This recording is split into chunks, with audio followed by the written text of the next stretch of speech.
Broadcast is now starting. All attendees are in listen-only mode. Good afternoon and welcome to the March 2019 Community IT Innovators webinar. Thank you for joining us today for today's webinar on our new annual Cybersecurity Nonprofit Incident Report. My name is Johan Hammerstrom and I'm the President and CEO of Community IT and the moderator for this series. Before we begin, I'd like to tell you a little bit more about our company. Community IT is a 100% employee-owned company, and our team of almost 40 staff is dedicated to helping nonprofit organizations advance their missions through the effective use of technology. We are technology experts, and we've been consistently named a top 200 North American managed service provider by MSP Mentor. Before we begin, I have a couple quick polls just to get a sense of who's out there in the audience today. So just curious if you are a community IT client or a former client. If you don't mind answering that question, give you just a second to reply.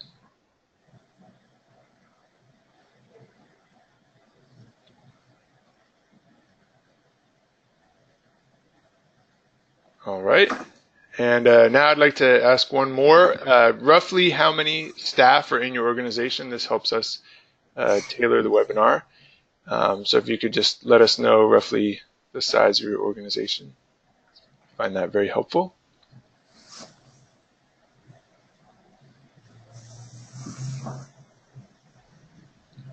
Great, thank you. And then, does your organization have IT staff, or is most of your IT staff outsourced? Or do you have a hybrid, a combination of IT resources?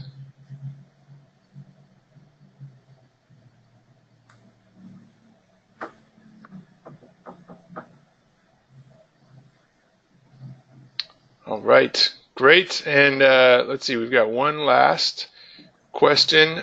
Does your organization have a CIO or IT director, someone at the executive or senior management level who owns IT, or does IT report directly to the CFO or similar executive or senior manager, like a director of finance, director of operations, or COO?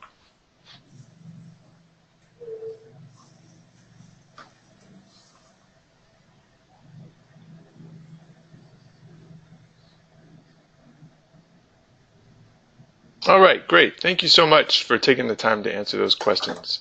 It'll help us today, and it'll help us tailor our webinars in the future towards our audience. So with that, it's my great pleasure to introduce our Chief Technology Officer, Matthew Eshleman, who will be presenting our findings today. Good afternoon, Matt.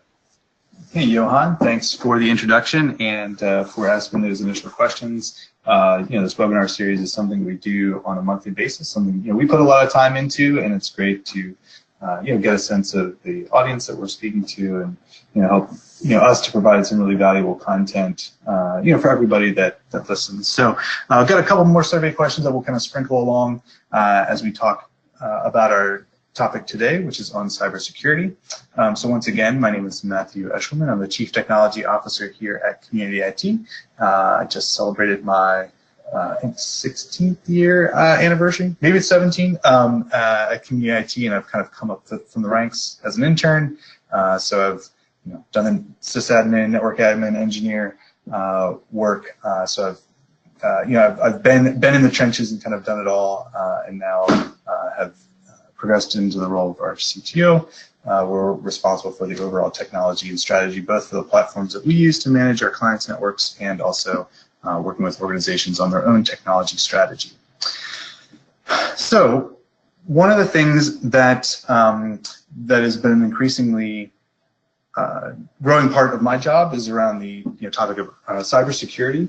And in that world, I'm reading a lot of reports, getting a lot of information, kind of understanding the trends that are out there, and it became pretty clear, over the last couple of years that we've had an increasing focus on cybersecurity, is that there are a ton of really great resources that are out there, and lots of big name vendors are out there, putting out a lot of great content, doing a lot of great analysis, and a lot of great reports. But a lot of that content is really focused on the enterprise, 50,000 seat organizations, 100,000 seat organizations.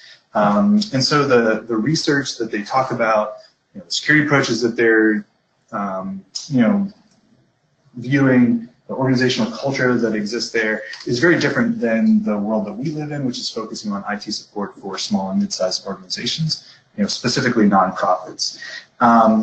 And so what I wanted to do with this report was to look at the data that we had as a managed service provider. We work with over 120 different organizations here in the DC area. We support over about 4,300 endpoints. And just to get a real sense of what, based on the information that we're seeing as a relatively large IT support provider, what are the security incidents that are affecting our clients, our organizations? And so yes, it's really great to get the big picture insight from the vendors like Verizon and CrowdStrike and others. But we really wanted to understand what are the meaningful security issues that our clients are facing as a way to reflect that back and help organizations get a sense of what's meaningful for our organization, what should we be concerned about, how should we move forward. And so that was the genesis of this report. And so I want to thank the rest of my colleagues for all the incident classification, categorization, really a lot of the work that went into the background and getting the data of this report. So that's kind of the background that has kind of led us to create this report. And so I wanted to ask, cybersecurity is kind of a complex and maybe opaque topic. And so I did want to get a sense from the audience today, how confident are you with your organization's cybersecurity approach? Do you feel like, hey, you've really got it down, and you're attending the webinar, just to kind of see what may be missing. You kind of somewhat, hey, you got some good ideas, but you're, there's more that you could do, or maybe you're just getting started and you're just kind of not at all confident in your approach. So great. Well, I'm really glad to see that a good portion are somewhat. That's kind of the predominant response there. So hopefully we'll provide some context to help you fill in the gaps and move forward on that. So in terms of our agenda today, what I'll cover is, again, a little bit of, level setting, what is the cybersecurity landscape that we're operating in. I'll talk a little bit about our approach to cybersecurity, because I think it does inform some of the results that we have. And so again, to help you, if, I know a lot of the folks listening today are not clients of Community IT, so you may have your own in-house IT or other managed service provider. And so I'll help to explain, kind of what are the tools that we have in place already at our clients and maybe are swaying some of the results that we see. Maybe good questions to kind of compare your own tool set, talk to your own providers, make sure you've got a good foundation of IT security. Then we'll really dig into some definitions, understanding the types of incidents that we see as a IT managed service provider, and then really dig into the data. So this does represent real data that comes into our help desk system. So again, we're an ITIL standards-based help desk. So we're identifying and classifying incidents. And so this comes out of our service desk, both reactive reports and then things that are identified proactively through our ticketing and management systems. And then finally, we'll talk about some basic steps to secure your organization. So again, go ahead and get started, and maybe there's also some things that, maybe some advanced steps that you haven't taken yet. So that's what we're going to cover today. Thanks to everybody who answered questions or submitted questions ahead of time. I think we'll cover the responses to a lot of them throughout the content of this webinar, and then we'll also have some time at the end for questions. So if you do think of something, go ahead and chat that in. Johan will be monitoring that, and we'll bring those questions in at the end. Again, this webinar will also be recorded, and slides available in our YouTube channel as well. So if you didn't get everything or can't say that for the whole time, don't worry, you will have access to this moving forward. So in terms of the cybersecurity landscape, this is kind of a sense of where we see things at. There's some kind of baseline expectations, which is one is that there are persistent and ongoing brute force attacks on your digital identity. So that means any publicly available service is just, getting perpetually bombarded with authentication attempts. That's your G Suite account, it's your Office 365 account. If you have any Dropbox, any publicly available account is being, just continually probed and tested to make sure to see if there's any weaknesses in passwords. Every time there's a password breach, those passwords get incorporated into these probing systems, and then it just keeps on continuing. So any publicly available resource, if you can log into the web, rest assured that thousands of other people are trying to do that at the same time. So that's led us to make some changes with publicly available servers. We no longer support publicly available servers using RDP because the amount of login attempts is just can kind of take down the server. So so that's one thing. That's an expectation. You have a public identity, it's just getting bombarded with login requests.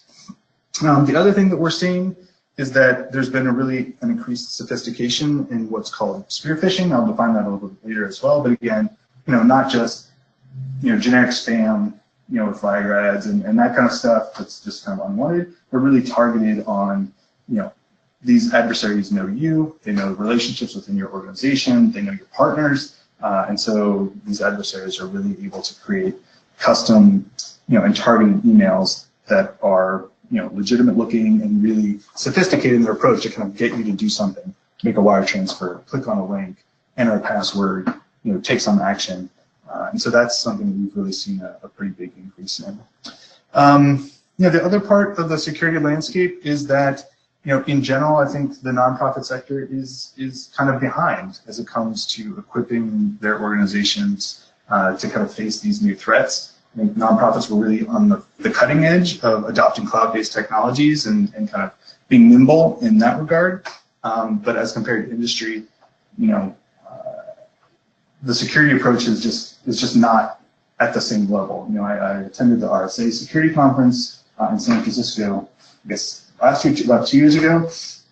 A lot of the security controls that were expected to be in place at enterprise in terms of multi-factor authentication, encryption, role-based security, least privilege access, a lot of these controls that are expected in the enterprise space, that same level of requirement has not made it into the nonprofit space. And kind of one good example of that is that our friends over at N10 partnered with Microsoft to produce their first ever kind of nonprofit cybersecurity report. That was a survey based on responses from several hundred organizations. And so that was that survey showed that 60% of nonprofits don't have an incident response plan, meaning that they don't have anything in place to kind of help them guide their actions if and when they do encounter some kind of a data breach or a security incident. There's just no plan that would govern how they would respond. So I think that's got my attention as a real specific number that kind of highlighted, I think, the progress that nonprofit organizations need to make in this regard. And then the other thing is that there is real financial damage associated with these reports. I think often in our space, especially, we see the big reports from the Target breaches or the Sony or these kind of like fantastically sized network compromises with multi-million-dollar impacts, and we just kind of ignore it because it's so big it doesn't even make sense to us. So this number is actually taken from a survey that Kaspersky authored, focused on the cost of data breaches for small and mid-sized organizations. In their case, cost estimates is that last year the cost of a data breach was about $149,000, and that was up from about $117,000 the year before. And so this cost basically breaks down into a relatively large chunk could be related to actually responding to the incident. So if you're an organization that's had to go and maybe invoke your cybersecurity insurance, there's a data breach response element, there's a communication response element, there's maybe additional security software or services need to be purchased to kind of follow up on that. That's real dollars associated with a breach, and only a relatively small portion is kind of lost staff productivity. So this is there's a real financial aspect to the cost of a breach. So that's just kind of the landscape that we operate under, and I think that's helpful to understand as we talk about the data that's in the security report. So in terms of our approach to cybersecurity here at Community IT, we've got this graphic here that kind of shows the different elements. I'll highlight that this is rooted in policy. So there are lots of great technology solutions, but fundamentally, an effective approach to cybersecurity is rooted in the organization's policy. So I would encourage you, if you're able to start there. It doesn't have to be the most sophisticated thing, but just kind of understanding where your organization is, requirements, certain things that are important to you, your organizational culture. Then you can have an effective plan rooted in organizational policy. Building on top of policy, I think is probably one of the most effective tools to have an effective cybersecurity program is around security awareness training. There's a number of great solutions out there, kind of seemingly more every day, but having training to engage your users so that they can assist and kind of be an asset as it comes to protecting the organization and the data, as opposed to a liability. That's you get a lot of bang for your buck in investing in end user training. And then on top of that, then we kind of get into the specific data security domains that talk about the online digital identity, how are we protecting data, what are the security controls that are around our devices, what are the security controls that are around our perimeter. And perimeter is kind of a broad definition now. It's not just your the firewall in your office where everybody works, but could be your home office, could be satellite locations, collective workspaces.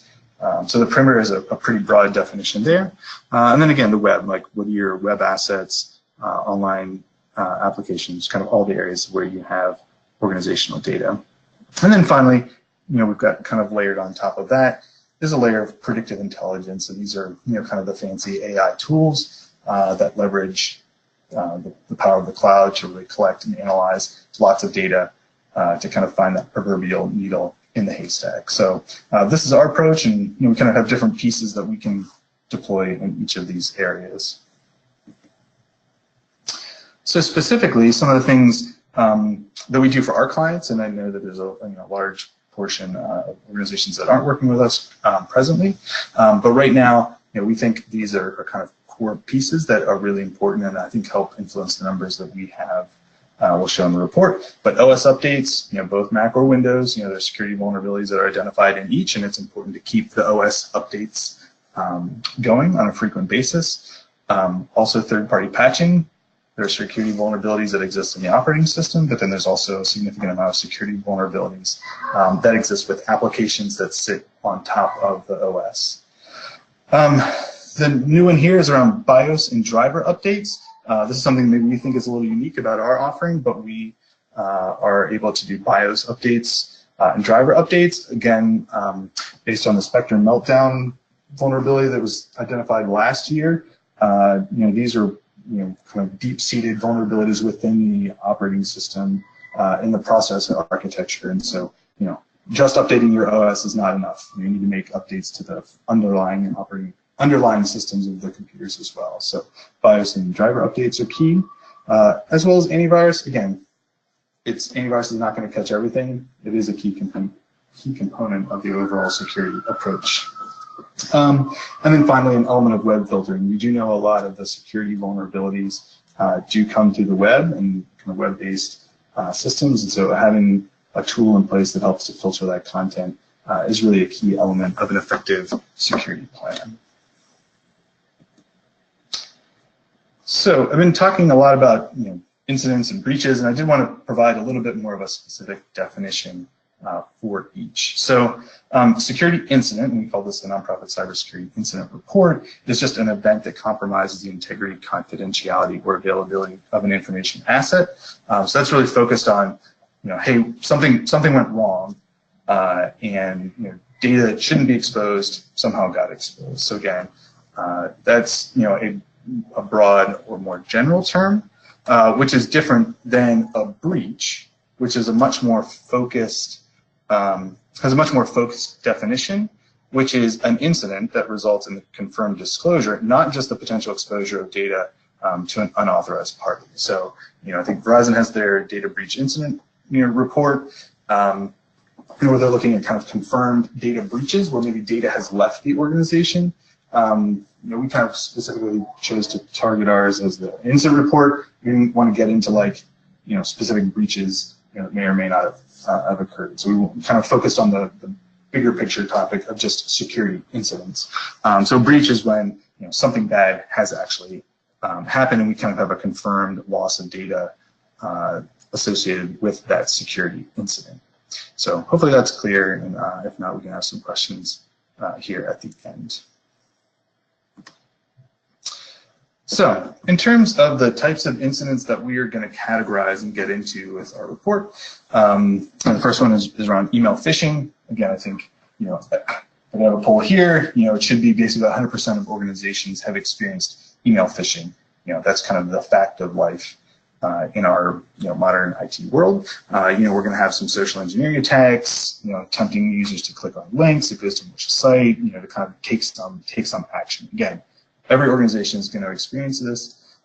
We have tools like anti-spam software in place, but again, security awareness training is really helpful to help staff identify and not click on this. And so that's your best line of defense there. We have definition of malware. Again, any type of malicious software.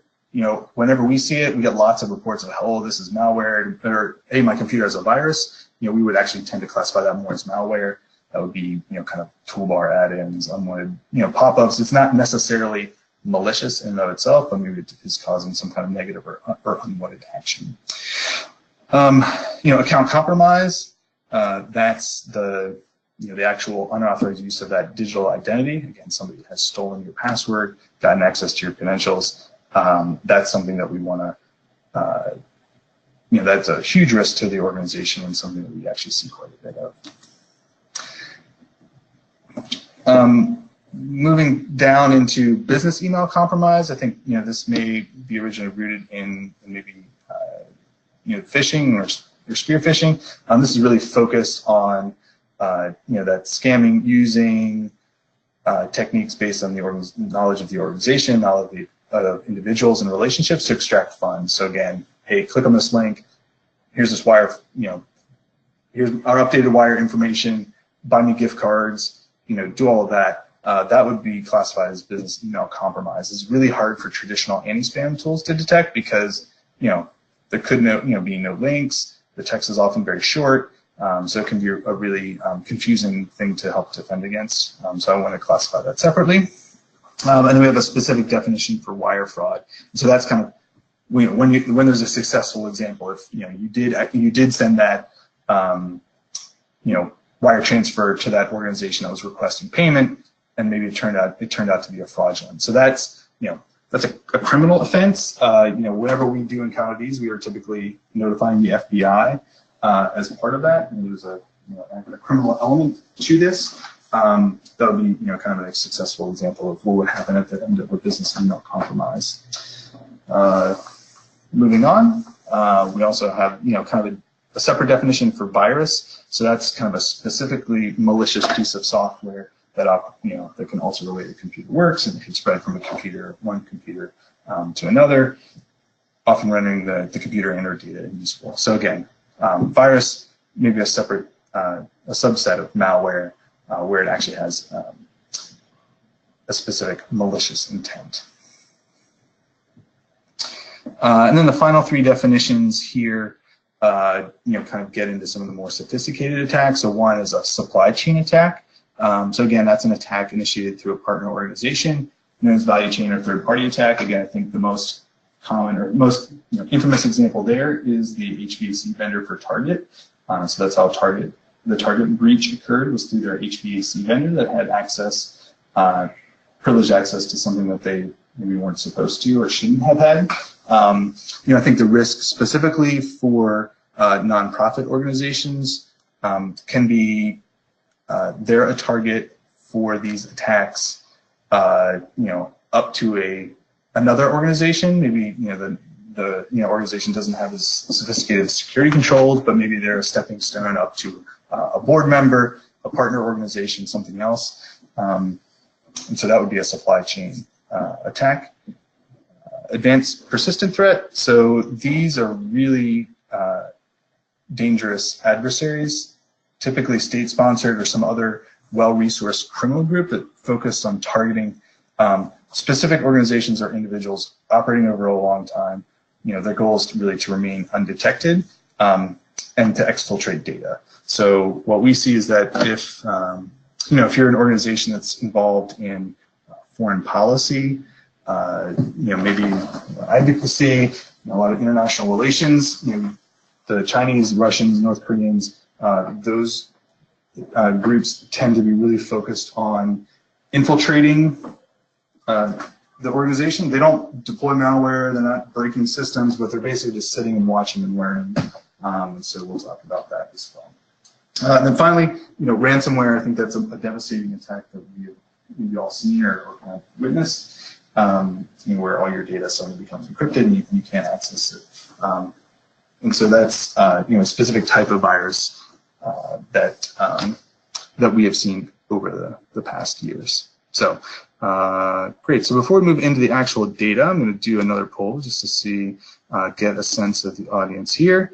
In terms of who's responsible for cybersecurity at your organization. So you can go ahead and just click in your response. If it's you, it's the IT department, maybe it's operations, maybe no one is responsible. And then we'll go ahead and dig into the data itself.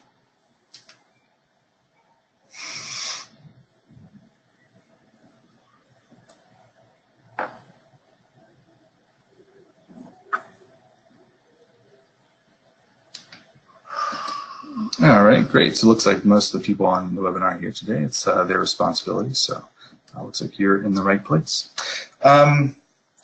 So in terms of the cybersecurity incidents that we experienced at Community IT in 2018, this is the data. So we have incident type, the count of the number of incidents, count of samples, so that means how many unique organizations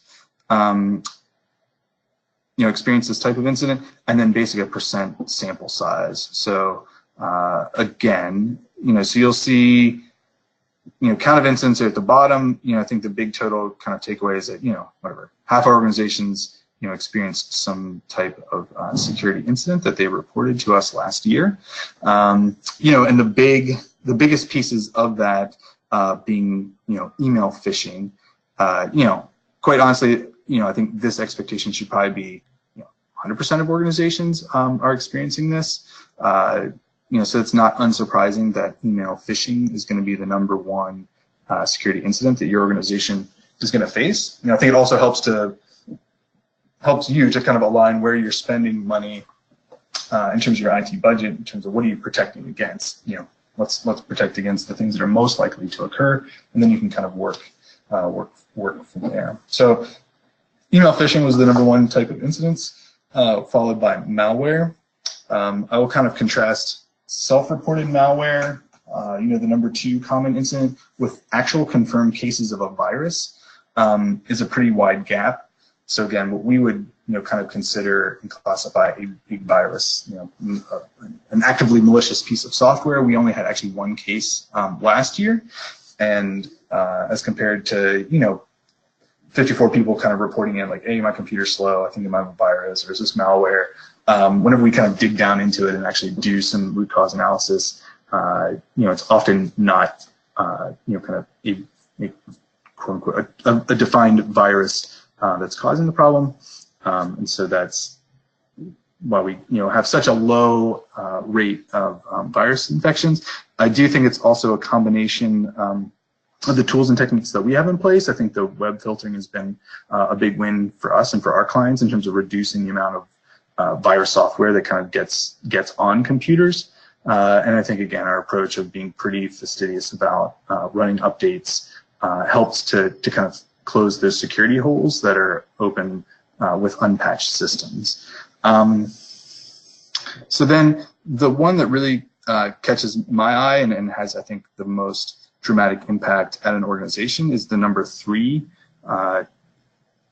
incident that we had to deal with last year was related to compromised accounts. So, in our base of 120 or so organizations, we had 20 account compromises, representing a sample of about 12% of organizations are going to experience that.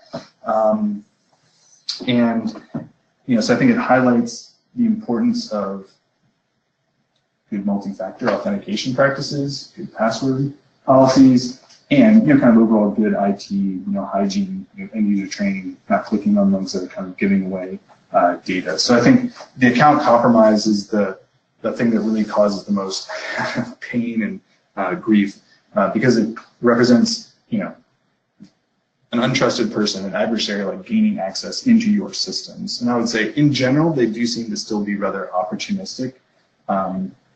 Even with our organizations where, there's just a bunch of, adversaries out there like kind of knocking on a bunch of doors and they kind of get in and, they're happy to compromise an account, but maybe they don't truly understand the value of what they have. So if you're an environmental organization working on a specific campaign and you have an account get compromised, that in the wrong hands could be really devastating to your organization and the work that you do.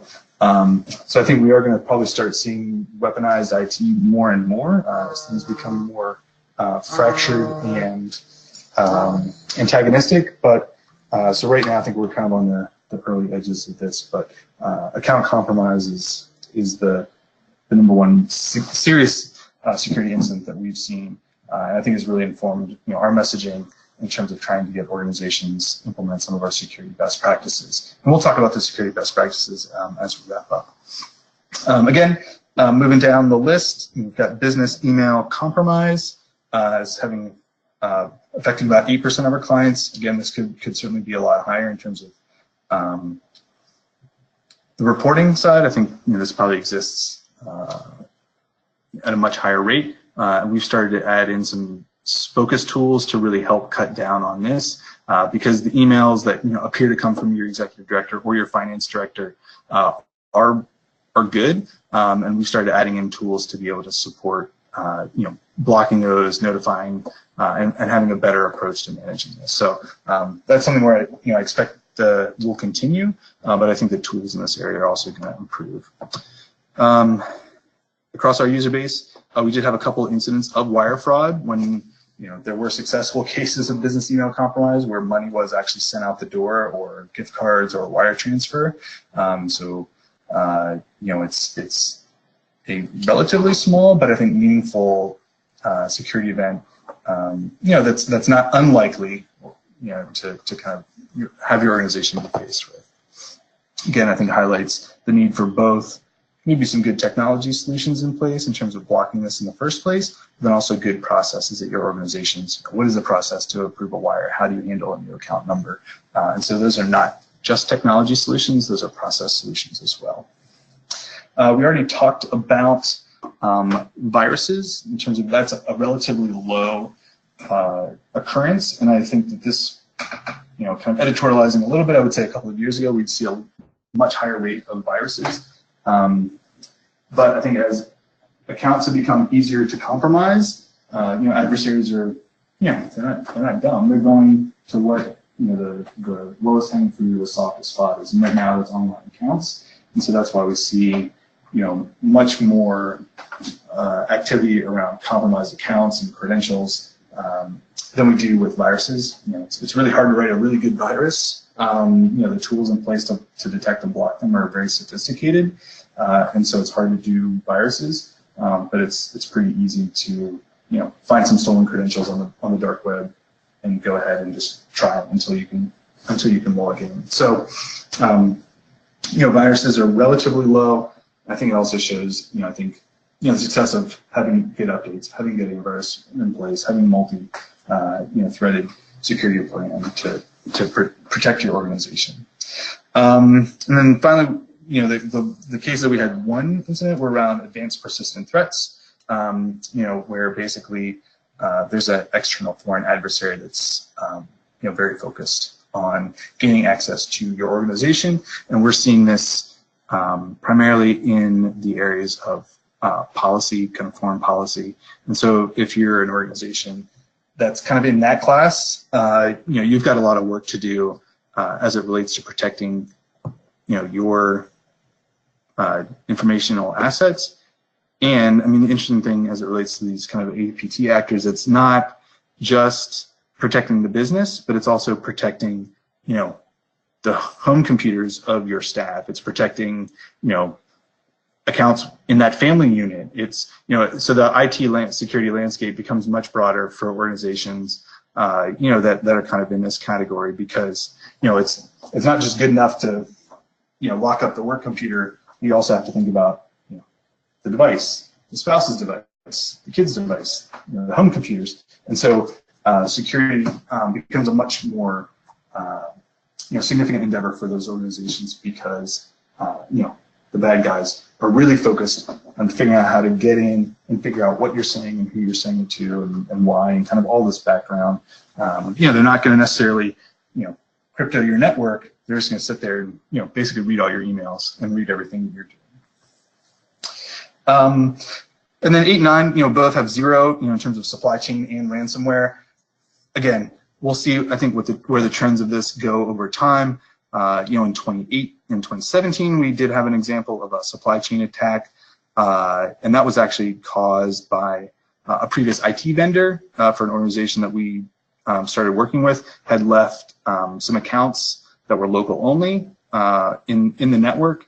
It turns out that was an account that was common across their entire user base, and so that account then was compromised. And we kind of discovered it because it was not, it was not a network account. It was something that was deployed just to individual computers, and so it was not something that was in our work process to kind of discover. And so we updated our workflow to make sure that we were a lot more comprehensive in terms of the accounts that we were discovering. And so again, I think for those organizations that are working with external IT partners, it's important to understand, what accounts are they deploying. How are they deploying them? How are they managed? What happens whenever you get offboarded and transition to a new provider?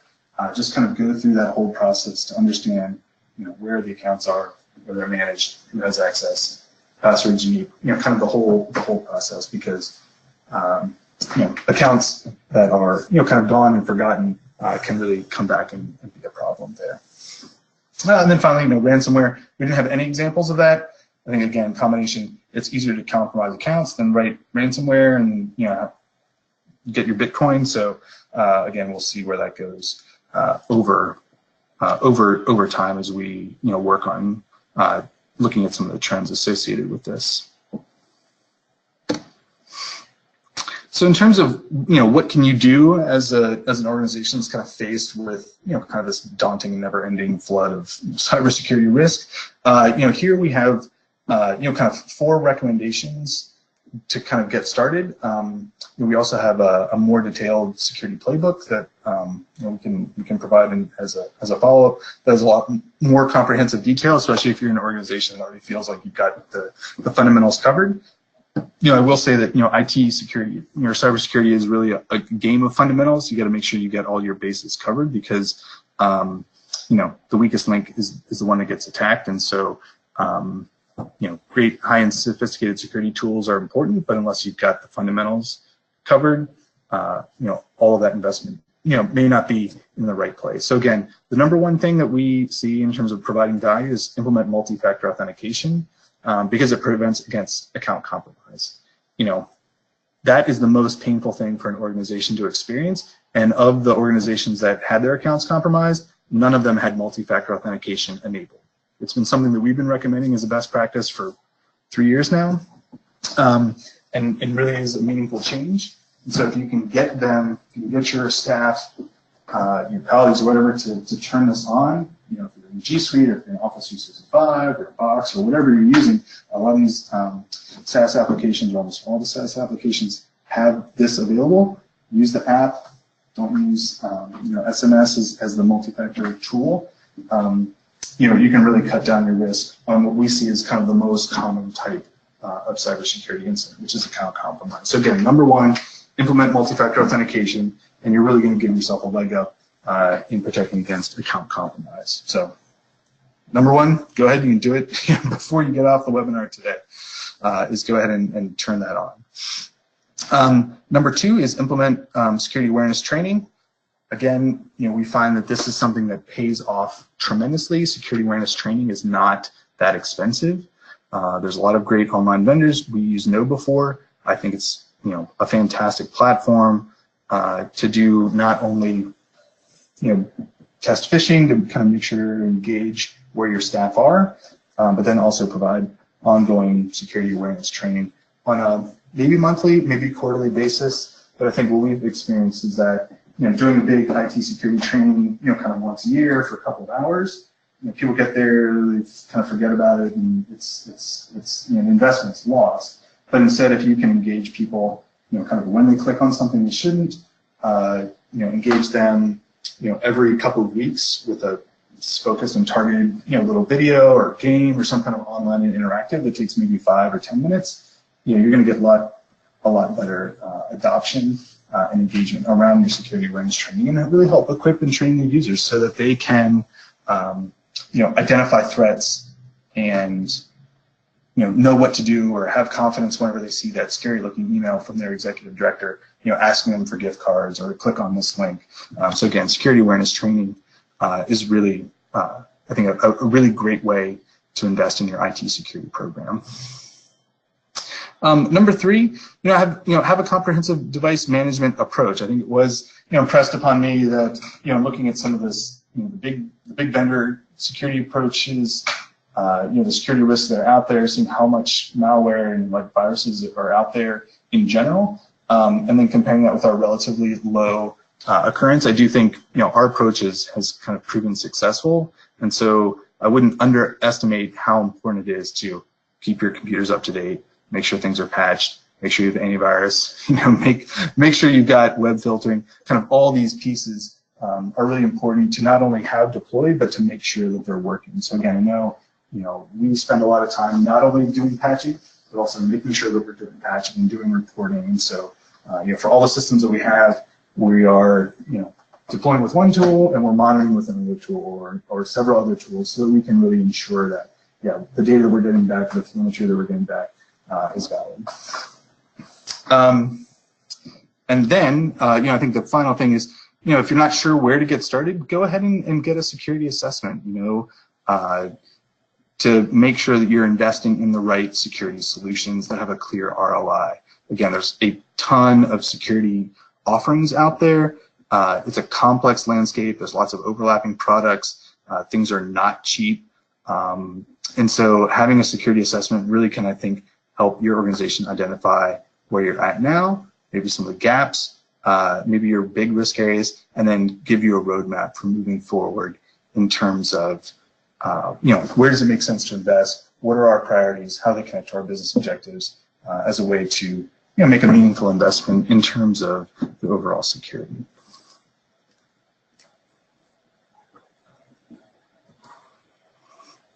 So maybe the final question here, and then we will go ahead and I think take some questions, is again, do you have a plan to improve cybersecurity at your organization? So you can go ahead and chat that in if you're underway. Maybe you've already got something and you're waiting on approval to get started, or maybe you haven't even started just yet.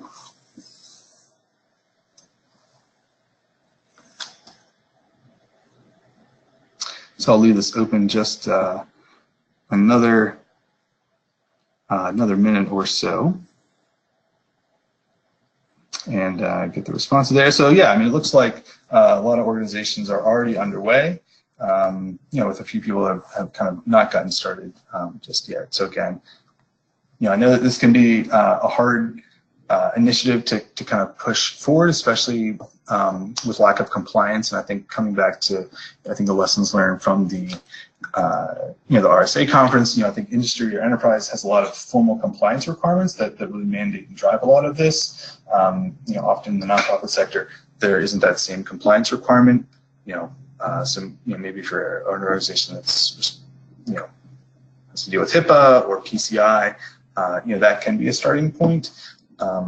And I think maybe there are going to be some compliance drivers that come on down the line for nonprofits, specifically as it comes to protecting data of the constituents that we serve. So I'd be happy to talk to you if you have a question about cybersecurity, either specific incidents or just kind of getting started. So you can email cybersecurity@community.it or go ahead and even schedule a meeting with me directly using the link that's there in the email, and we'll see if Johan maybe can chat that out as well. But yeah, so Johan, are there some specific questions that came up that would be great for us to consider at this time? Oh yeah, there's a lot of questions. So I think you've struck a nerve, and we will do our best to get to all of the questions. And if you have additional questions, please don't hesitate to use the chat tool to send those in. So we'll go through that now. I would say, Matt, we've probably got a dozen questions or so. So ideally, we could maybe do one a minute and hopefully get through them. So we'll see. So one of them kind of goes back to the slide where there are a number of questions related to the listing of incidents and that we've experienced. And the first question on that slide regarded the types of accounts that you've seen or that we saw compromised. Was it just email accounts? Were there other types of accounts that experienced compromise in 2018? Yeah, so I think it's a good question. I mean, I think the thing that we see, most common, is going to be, the Office 365 or the G Suite account compromise. I think that's the most readily apparent, and I think the most easily identified and reported on. So, I think it's, so I would say, the short answer is that it's going to be your Office 365 account or your G Suite account that kind of gets you in the door. It's possible that there's other accounts that have been compromised that maybe we aren't or we haven't been made aware of, and that could be if there's other systems the organization is using. I think the follow-on to there is I think we talk about it in our security playbook, but I think this really highlights the need to have a single sign-on solution so that you can bring together or kind of focus where you're protecting your accounts. Something we certainly advocate for. So if you have single sign-on, that means you have one account to protect and secure instead of like worrying about, are you getting reporting on logging into Office 365? Are you getting reporting out of your Salesforce logins? Are you getting reporting out of your Box logins? Are you getting reporting out of your ADP logins? And so if you can bring together those identities under a single umbrella, then you have a much clearer view. And then you can say more authoritatively, like, yes, this account is protected and we have valid logins, or no, this account has been compromised, and then you can identify that as well. Great. What are your thoughts regarding cyber insurance? I think it's, well, speaking as an organization that's recently upped in our cyber liability insurance, I think it's something that's very important to do. I think it's something that provides you a level of coverage that you are likely not getting now with your organization's existing liability insurance. And I think it can be a really helpful exercise to go through with a cyber liability insurance broker to help understand the landscape, maybe identify some areas of improvement in your own IT infrastructure to work through. So I think again, I think this is another area where not many organizations are doing it now, but I think there's going to be a big growth as organizations discover, I think, the gaps they have in their current liability coverage. Maybe after the fact, after they've had a breach and they realize, oh, this isn't covered from their general liability insurance. And as a follow-up to that question, are you aware of certain types of organizations that are better suited for cyber insurance or where it's considered mandatory? I don't have like an industry by industry breakdown. I mean, I would, if you talk to the cyber liability insurance people, they would say everybody needs it. So I don't have a great sense right now in terms of different policy levels or be required for each type of organization. But again, I'd be happy to follow up on that more specifically, since we kind of just went through a pretty extensive review and assessment and kind of share our experience with that. And one last cyber liability follow-up. Can you speak a little bit to just the difference between cyber liability and general liability insurance when it comes to financial damages from a cyber breach? So again, I mean, I'm not an insurance broker. So in kind of going through, my understanding is that, kind of your general liability insurance may not cover or may have very limited coverage when it comes to, responding or addressing these remediation issues. We talked about, there could be direct costs, the average direct cost associated with a data breach, for small mid-sized business is basically $150,000. And so I would be very surprised if your existing liability insurance would cover that. And again, insurance coverage, again, it's all about the omissions, like what's covered, what's not, why is it not covered.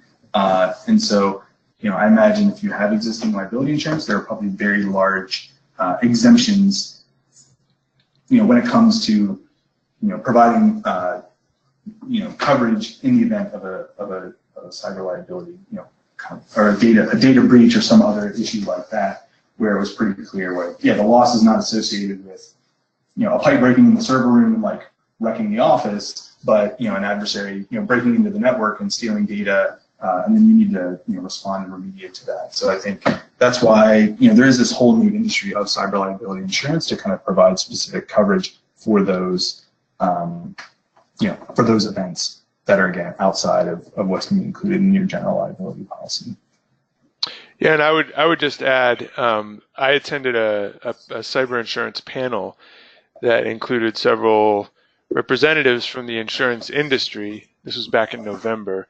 And they were very candid that cyber insurance is a new offering from the insurance industry. And there are some insurance companies who really started to specialize in it and really kind of understand what's involved to provide adequate coverage. And there are other insurance companies who they claim to do it, but when the time comes when you really need to rely on that insurance, they may not provide coverage. So, at the end of the day, the insurance industry, they really need to balance and manage risk. And I think the insurance industry as a whole is still struggling to understand the implications of the risks posed by cybersecurity incidents. And so I think what we found when we were looking at our policies is that we felt a lot more confident switching our policy to an insurance company that understood our industry, that understood managed services providers, and could really sort of speak to the threats that we face in our industry. And we just felt a lot more confident that if an incident occurred, we were going to be covered, by the policy that we were taking out with that company, in a way that general liability, is just kind of, sometimes when you take out a general liability policy, certain, well-worn types of events that the insurance industry is familiar with for, decades, you're pretty confident those are going to get covered if you need the policy to cover you. But this is kind of uncharted waters, and there's nothing to really prevent the insurance company from coming back and saying, well, this doesn't really, general liability doesn't really cover this for X, Y, and Z reasons. So I think once again, it kind of goes to the specific nature of the security threats that your organization is facing, and having a clear understanding of the business that you're in as a nonprofit, and then making sure that, your insurance provider kind of speaks the same language. So that's something that, we'd be happy to continue that conversation specifically. And, we're certainly becoming more aware of the major players in the, cybersecurity, cyber insurance space, and could help kind of point you in the right direction. All right, next question, much more nitty gritty. Matt, if you could you had mentioned earlier, one of the great ways of protecting yourself is using a web filter. If you could just talk a little bit about what a web filter is and how it works. Sure. Yeah. So again, that's a great question. Again, part of our yeah, kind of baseline security practice. So web filtering, we specifically use Cisco Umbrella. The way that tool works is that basically all DNS queries, so whenever you change www.google.com to an IP address, all that is handled through the Cisco Umbrella DNS service, and so they're able to identify and query sites that may be malicious or have certain malicious traffic in the past, and they can go ahead and basically block that traffic before you even get to the site. So again, it's kind of a preventative or a proactive blocking approach that will categorize sites as kind of known malicious or having are serving known malicious content, and so they can kind of block your computer from even getting there. So I think we experience is that yes, there may be some specific sites that are blocked whenever you try to go to them, but I think oftentimes it's like all the background, malware, advertising, all that kind of stuff. That's what gets blocked by the service, and so I think it's a really effective tool. There's a couple of others out there. Cisco Umbrella is the big name one, and it's what we use, and I think works extremely well. Mm-hmm. Obviously, a lot of people's data and information isn't necessarily hosted by the organization that's contracted out to a third-party service provider. Particularly software as a service solutions are now predominant, I would say, for a lot of organizations in terms of where their data is hosted. So what sorts of questions should nonprofits be asking either their IT support company or their software as a service company, their association management system vendor? How can organizations interact with their vendors in a way that ensures the security of their data? Mm-hmm. Yeah, I think it's a great question, and I think yes, it is important to ask, and it's very important not to assume. I do think that organizations often assume that because their data is in the cloud, that it's protected in a certain way, it's backed up in a certain way, and that just may not be the case. With kind of the big name vendors, Office 365 and Box and those kind of things, those vendors will have often different auditing bodies that they can demonstrate compliance from. SSE 16 and ISO certifications that kind of demonstrate a level of compliance that they can provide reporting to you. So for the big name providers, they're going to have a lot of that stuff in place already. And so you can, just start there. For smaller organizations, again, maybe your IT support partner, again, having a conversation about, how are you managing the privileged accounts that you have about our network? How are you backing up your systems? Who has access to my data? That can, start off as a conversation. At Community IT, we have our security controls playbook that we can provide to our clients that basically spells out all these, all the different security controls and kind of what we have in place in these different areas. For most organizations, that may be good enough, but other organizations, again, kind of driven by policy and requirements, may need more and may need to kind of build off of what a default offering from a partner may be. Yeah, excellent. All right. Well, thank you so much, Matt. This was a fantastic webinar. I'm going to send out the link right now. We are more than happy to continue the conversation at cybersecurity@community.com. I'm sorry, communityit.com. The link's right there in the chat. And it will also be in the slides, which we'll be publishing on our SlideShare channel. And we'll also include it with the recording on our YouTube channel. So thanks for your time, Matt. This was really informative. And let's plug next month's webinar. Do you have that? Yes, let's go to that. And actually, that last question was a perfect segue or lead-in to next month's topic, working with an outsourced IT manager. So if you're outsourcing any part of or that could apply to data manager, that could apply to outsourced security manager. If you've outsourced some essential part of your IT, how can you effectively work with that person or that firm to make sure that your IT department is working as one? So we're going to cover that next month.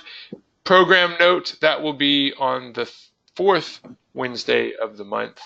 The fourth Wednesday, we will be moving from the 3rd to the 4th in April at 3 o'clock. So please keep an eye out for that email, and we look forward to seeing all of you then. Have a great afternoon. Take care. Thank you.